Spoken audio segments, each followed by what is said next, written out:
It's just Bruce, he don't bite. Hello. Welcome back. Well, if you saw part one of this video, you know that this didn't come out with the results I was hoping to get. But what we did learn is it will hold the negative pressure to a point before it imploded.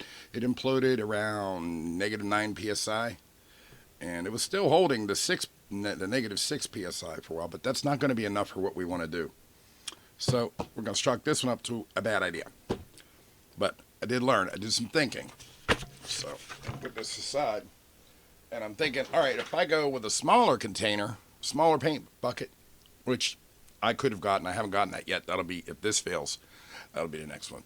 But if I get a smaller one, it should be able to hold more pressure. If it works one way, it should work the other. Does that make sense? I don't know. We're still learning. Remember, I'm not an expert. I've seen many videos of other people making pressure pots different ways, and other people misusing them, which I do know how to use one. So when this is all said and done, I'm going to show you the right way to do it, at least the way it's going to work for me, or what I think is going to work. That's the thing about my videos. You never know what's going to happen, and I don't fail on purpose. I believe me, I don't like failing. But anyway, this is part 2 of my vacuum chamber video. Like I said, if you saw the first one, you saw it didn't come out as planned. So I went to the store yesterday, the Goodwill store. And I'm thinking, what kind of a container could I use? And I was going to get a smaller paint bucket, but I saw this at the Goodwill store. I paid $5 whole for it. $5. And it's a cooking pressure pot. Let me shrink myself down. I'll show you. Well, a different camera setup today, but let's see how this works. Okay, we're going to be cutting this part out for sure.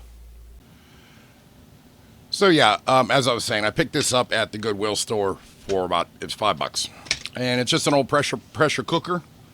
I'm sure it looks like it's seen a lot of use. I mean, it's I think it's aluminum, maybe.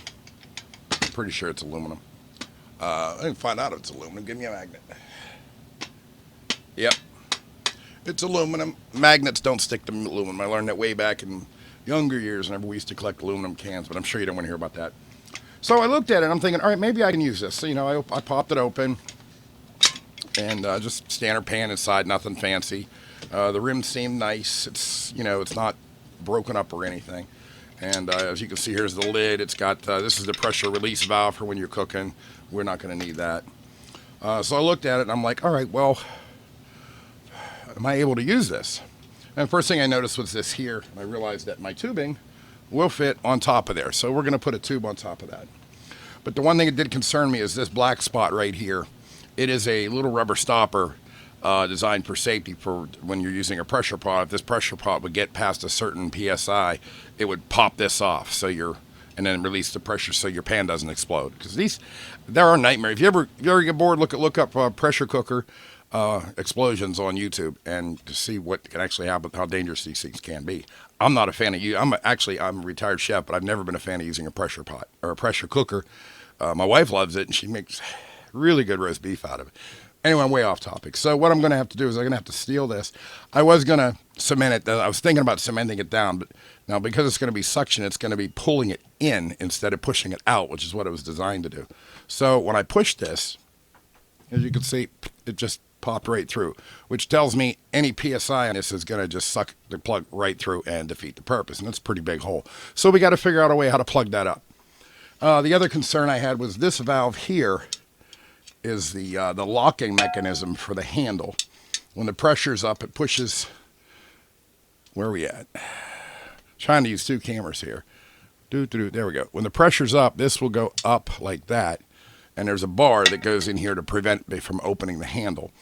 That's all well and good, but because we're going to be using reverse pressure, it's actually going to suck this down, and that's a point where air is going to get into there. So I got to figure out a way how to seal it in this hole here so that bar is in there. I haven't worked that out yet, but for now what I'm going to do is I'm going to seal this hole with some sealant. So I find that plug, or I might stick something else in it. You'll see in the next step. I'm not going to sit here and do the whole process. I'm going to figure it out, and that'll be the next part of this particular video. And so that's where we stand with this. Let me see if I can solve this problem, and I'll be back in 1 second. Okay, first solution. This hole that I was telling you about here, and here's the plug that came out of it. It's as you can see, it's just a little piece of rubber. It pops easily back up in there, like that, and there it's back in place. Problem is, I know it's not going to work, because if I can just push on it this lightly, and it pops out, at least it didn't go on the floor that time, I know darn well that as soon as I get this up to any kind of pressure, it's going to suck that thing right through. This piece came with the brake vacuum pump, which we're still using. Came with that. It's got this size plug on it, if you can see that, which fits nice and tight in there. So I'm going to cement it in there like that, and we're going to plug this in completely. So that's the solution for that. So I will cement that and get that. The other thing I'm concerned about this is the locking mechanism. Now, there's a mechanism here, if you can see. This thing here, when you close it, this goes down. It doesn't want to work. This goes down like that, and then lets you put the lid on and off. I'm going to have to remove that. Now I see there's 2 screws in here. I'm going to go ahead and remove those. I'm going to do that off camera, because this is probably going to end up being a lengthy video. So let me get those off, and we'll take a look at that. 2 Phillips head screwdriver. 2 Phillips head screws. Hopefully it'll come out nice. I will skip through this.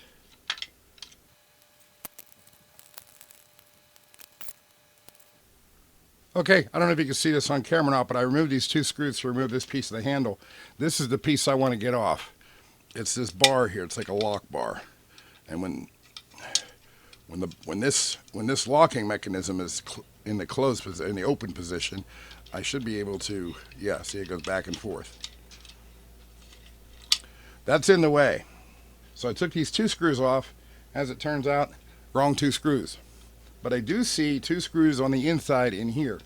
So, remove that gasket, which I need to clean that. And I'm going to take out these 2 screws here now.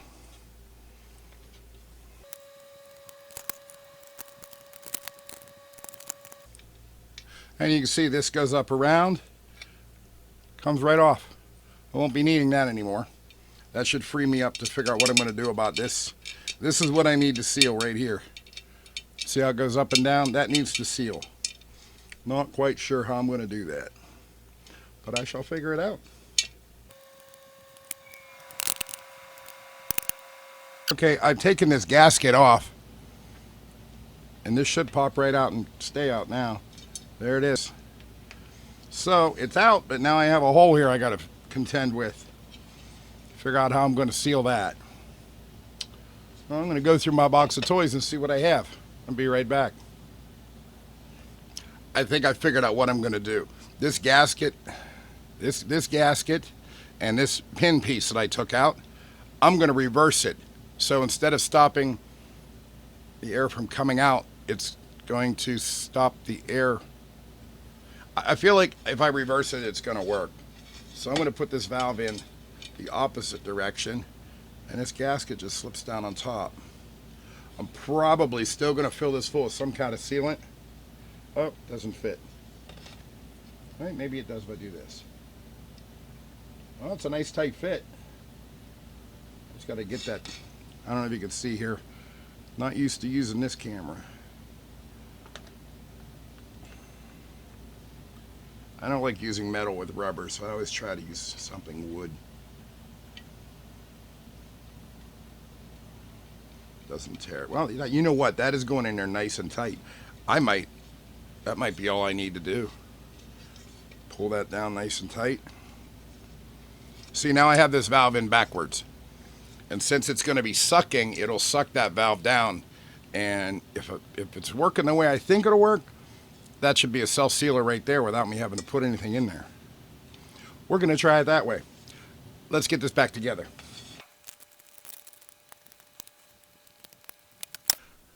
We are back together. As you can see, I turned this valve backwards, and that's just a guess to see if it's going to work. I don't know. We're going to find out. This guy here, we're going to put in here. That's probably going to have to be some kind of sealant in there. Or maybe the suction will hold it in. I don't know. It's all experimenting. That's what I like about doing this stuff. So where's my pan? Pan's right here. Hopefully to go back together. Seems like it did. It's not very tight. It's not very tight.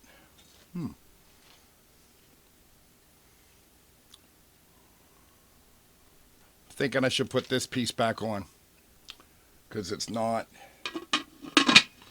pulling down. So I don't know if that's going to give it a good seal. Oh, I didn't put the gasket back in. That's what it is. Good thing I didn't tear it apart again. That would have sucked. So yeah, I put my gasket back in here. I took it out to remove the screws.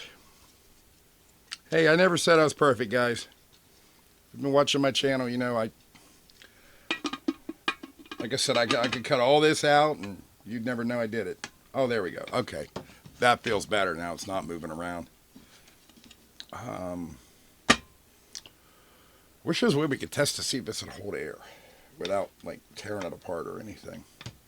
Now, of course, now the locking mechanism will not work on this, so we can twist it and reopen it anytime we want to. But because it's going to have suction in there in a vacuum, I don't think that's going to be a problem. Plus, we have the pressure release on our pump right here. So, seems to me that might work. What do you think? I haven't sealed this hole yet.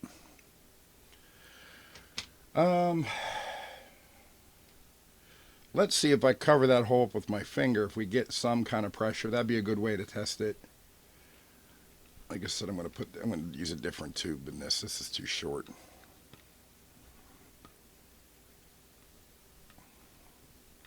I just need a little bit of thing just to see if it'll hold any pressure. This might not even go in the video, but we're going to try. I'll cover this with my finger.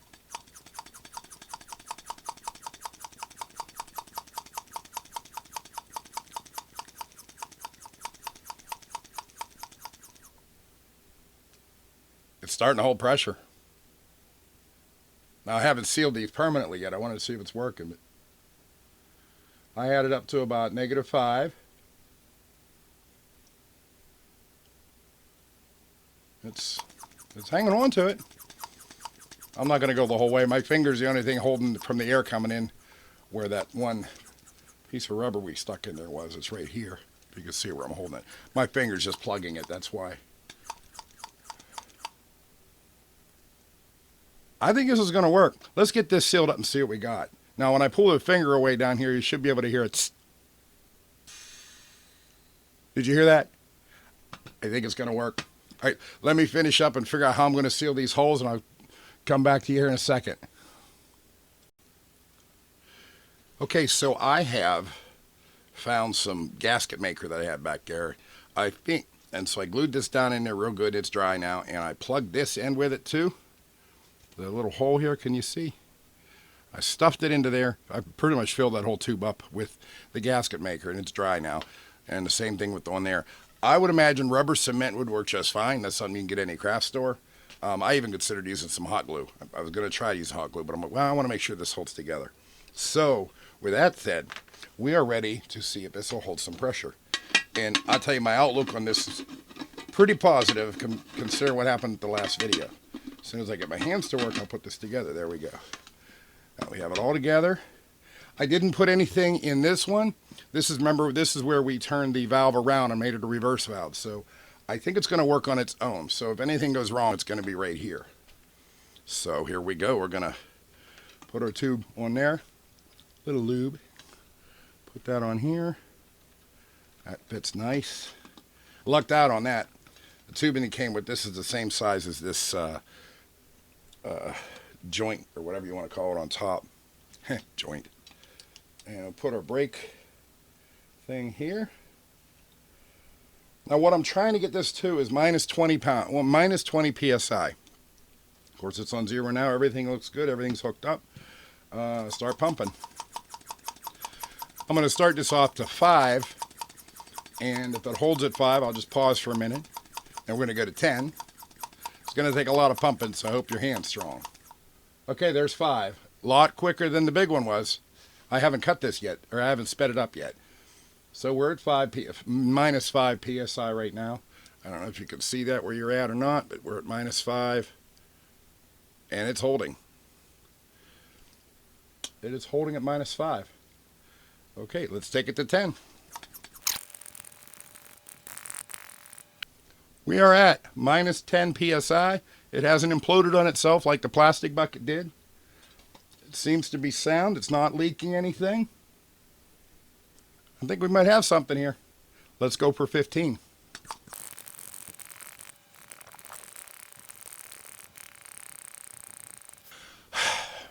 Oh, we're at 15 and it is still holding. My hand's tired, so I'm going to call this one a win. I'm not going to go up to 20. My hand is really killing me right now. Yeah, it's on -15 and it is holding. The next thing we're going to do is I'm going to do some comparisons. We're going to do some resin in here. We're going to do some resin in the pressure pot, maybe both. And we're going to do some resin with nothing, just to see what differences these make. Still holding its negative PSI at 15. So this one is a win. I don't know how many people got disappointed from the first video, but I'm calling this one a win. I can't wait to test this out. In part 3, we're going to test this out, and I'll show you the results of that. But it looks like this is going to work. It's holding air, airtight. It's not showing any signs of buckling, making any weird noises. I think we got a winner. So I'll see you in part 3. Oh, let's make sure the release valve works. It works.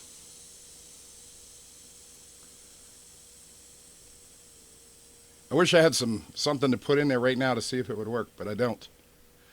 So we'll have to wait to part 3 to make sure it works. But everything's working good now. It didn't blow up on me. It didn't implode on itself. Everything held. I'm very positive about this. This one I think is going to work. Once again, if in part 1 I showed you, or I told you where I got the this part here. It's called a brake vacuum, and it's used for cars for whenever you bleed your brakes if you want to do it by yourself. This particular one was $44, but I was looking on Amazon. You can get them for like $24 on Amazon. So let's call this $24, and this was $5. So $30 to make this vacuum chamber. Like I said, I'm a little anxious to see if it's going to work, but going to have to wait till next video to see that because I don't want this to be any longer than it already is. So I say winner, winner, chicken dinner. All right, hey, do me a favor, like and subscribe, and I will catch you in part 3. I reckon Mr. Bruce got it right this time. He's not such a dumbass.